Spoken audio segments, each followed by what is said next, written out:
Hello everyone, welcome to my another video. Xiao ने अभी ली मुरान का हाथ प्यार से पकड़ ही लिया था। इसके बाद जियांग की एंट्री होती है। सो अब फिर उनके बाद लास्ट डुई और वही अपनी परफॉर्मेंस देने वाले थे।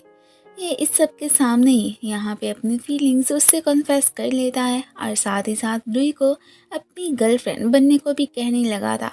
वो थोड़ी सी नर्वस हो जाती है। वो भी स्क्रिप्ट के अकॉर्डिंग उसे फिर फाइनली यस कह ही देती है। ये सुन के पूरे हाल में तालियों की आवाज़ें गूंजने लगी थी और वो जियांग को इसे किस करने को ही बोलने लगते हैं, जो कि वो कर भी देता है।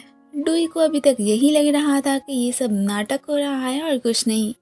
अब बाद में ही उसे पता चल जाता है कि जियांग वो सब नाटक में नहीं कह रहा था, बल्कि वाकई ही में उसने इसे प्रपोज किया है। और ये वाला प्लान तो उसने पहले का ही बना के रखा था, जिसमें ये सभी शामिल थे। ये सुन के वो तो फिर एकदम सरप्राइज रह जाती है कि क्या तुम लोगों ने मुझे बताया क्यों नहीं फिर। अब उसे ये लोग तो आगे की लाइफ के लिए बेस्ट ऑफ लक ही कहने लगे थे। ये अब गुस्से में जियांग के पास आती है कि तुमने अगर मुझे प्रपोज करना ही था तो पहले बता देते, ये सब करने की क्या ज़रूरत थी। और वैसे भी मैंने तुमसे कब कहा कि मैं तुम्हें लाइक करती हूँ। मेरी सारी एक्साइटमेंट भी तुमने ख़त्म करके रख दी। वो भी फिर से यहाँ पे उसे अपनी फीलिंग्स कन्फेस करने के साथ साथ ये भी बताने लगता है कि उस दिन जिस लड़के ने तुम्हारी हेल्प की थी ना, वो मैं था, ली मोरान नहीं। ये सुनकर डुई इमोशनल कि अगर यही बात थी तो तुमने मुझे पहले क्यों नहीं बताया, मैं ऐसे ही किसी और के पीछे भागती रही। वो तो इसे यहाँ पे हगी कर लेता है। वेल, ये सब कुछ जो कि लूमी देख चुकी थी, उसका तो मानो दिल ही टूट जाता है। अब जाहिर है अब की बार तो इनकी फीलिंग्स ट्रू ही थी। अब ये प्रिटेंड थोड़ी ही ना कर रहे थे। अब तभी यहाँ पे फायरवर्क्स होने की वजह से ये सीन तो बहुत ही ब्यूटीफुल हो जाता है। इन दोनों ही बहुत खुश नजर आ रहे थे। ली मोरान ने इसे अपने साथ खाना खाने चलने को बोला था, जो कि अब की बार ये मानी जाती है। वो दोनों भी फिर खुशी खुशी से वहाँ से जाने लगती हैं। इन दोनों बच्ची लड़कियों के पास जियांग के फ्रेंड्स कंपनी देने आ चुके थे। चलो इनके कपल भी बन ही गया। डोई ये सोच सोच के ब्लश करने लगती है कि कल क्लास में मैं और जियांग एक दूसरे को कैसे मिलेंगे। वो वाला लम्हा तो ये बस इमेजिन ही करने लगी थी। इधर जियांग बस अपनी और डोई की फोटोज ही देख देख के स्माइल करने में बिजी। नेक्स्ट डे वीकेंड था। जियांग इसे कॉल करके अपने साथ आउटिंग पे चलने को बोलता है। ये भी तैयार होने के लिए जल्दी से उठ खड़ी थी। अब वो उसे मना कैसे करती। अब गेम खेलते हुए जैसे ही डुई की नज़र डोंगडे और लूमी पे पड़ती है, ये हैरान कि ये दोनों आखिर इधर क्या कर रहे हैं। कहीं चैन नहीं है इन्हें। ये उनकी नज़रों से बच के फिर वहाँ से भागने लगते हैं। इन्हें ढूंढते ढूंढते उनकी नज़र एक बियर्ड मैन और लेडी पे पड़ती है, जो कि उस वक्त उसकी ड्राइंग बना ही रही थी।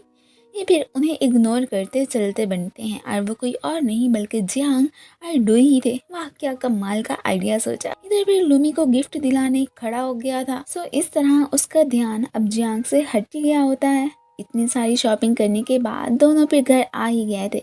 ये जब जियांग के स्टडी रूम में झांकती है, वहाँ पे उसकी डायरी पे ही नज़र पड़ती है। ये तो फिर उसे रीड ही करने लगी थी, जिसमें उसने पहले नंबर पे ही इससे हुई फर्स्ट मुलाकात का ही लिखा था। इतने में ऊपर से जियांग भी आ जाता है कि क्या पढ़ रही हो। ये फिर से उससे नाराज़ कि अगर तुम मुझे जानते और पहचानते थे तो बताया क्यों नहीं। वेल, वो अब जैसे ही इसके क्लोज आने लगता है तो ये समझते ये मुझे किस कर रहा है। पर इसकी स्माइल देख के वो उसके साथ नाटक करने पे इसके पीछे मारने के लिए भागती है। लूमी भी वाकई में डोंगडे को अब लाइक करने लगी थी, बट प्रिटेंड करना छोड़ती कब, ये तो फिलहाल नहीं पता। रात का खाना जियांग ने ही बनाया था। वो अब इसे पढ़ाई करने को भी चलने को बोलता है कि मेरी डिज़ायर है कि तुम बस अपने एग्ज़ाम्स में पास हो जाओ। अभी फ़िलहाल तो इसके मम्मी डैडी यहाँ पे नहीं थे, सो देखते हैं कि वो इसे अपनी डॉटर इन लॉ बनाने के लिए मानते भी हैं या नहीं। ली मोरान शाओ को लेने आया था। उसके इरादे इसे अपनी लव कन्फेशन करके इसे गर्लफ्रेंड बनाने के ही थे। वेल, उसके पूछने पे जैसे ही ये उसे बताता है कि ग्रेजुएशन कंप्लीट करने के बाद मैंने फिर से अब्रॉड चले जाना है, तो वो अपसेट हो जाती है कि ये तो मुझे उधर जाके भूल ही जाएगा। और वैसे भी इसने ऐसा सोचा भी क्यों कि ये मुझे छोड़ के जाएगा। सो इसलिए उसने अभी अपनी फीलिंग्स इसके सामने शो नहीं करवाई थी। दूसरी तरफ हमें घर पे डुई को दिखाया जाता है, जो कि पढ़ने के लिए बैठ ही चुकी थी। जियांग भी फिर अपनी क्यूट सी गर्लफ्रेंड की हेल्प करने लगता है। अब पढ़ते पढ़ते जब वो सो जाती है तो उसे उठा के ये फिर बेड पे आके लिटाने ही लगा था। अगले दिन मम्मी जब इसे कॉल करती हैं तो इसकी पूरी कोशिश थी कि उन्हें पता ना चले कि मैं जियांग के साथ हूँ, पर जियांग तो इससे फ़ोन लेके उनसे बात ही करने लगा था।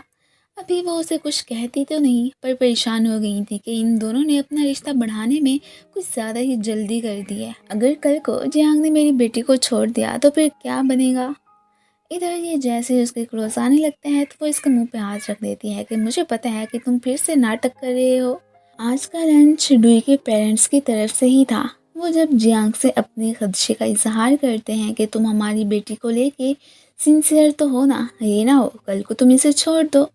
तो वो भी पूरी एनर्जी के साथ यस कहता है कि मैं कभी भी इसे नहीं छोड़ूंगा, आप टेंशन मत लें। वैसे भी इसके पीछे पहले मैं ही भागा था, ये नहीं, और मैं इसे बहुत ज़्यादा लव करता हूँ।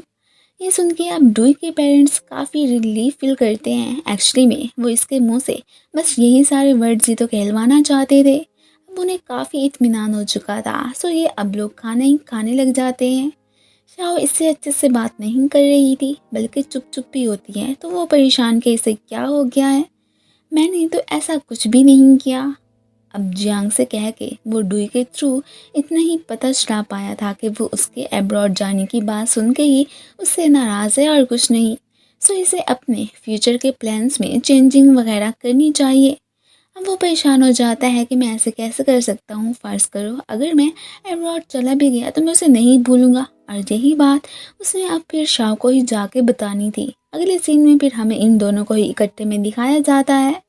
वो फिर शाओ के पास पहुंच के इसे यही कहने लगा था कि फ़र्ज़ करो अगर मैं बाहर चला भी गया तो तुम्हें कभी नहीं भूलूंगा। ये बात अपने जहन से निकाल दो। फिर से उसे अपनी गर्लफ्रेंड बनने का कह के यहाँ पे उसे हग ही कर लेता है। और फिर इसी के साथ ही ये पार्ट ख़त्म हो जाता है। Thank you for watching and guys, अगर आप लोगों को मेरी वीडियो अच्छी लगती है तो प्लीज़ इसे लाइक भी कर दिया करें। एंड साथ ही साथ अगर आप लोगों ने अभी तक मेरे चैनल को सब्सक्राइब नहीं किया है तो कर देना। Thank you.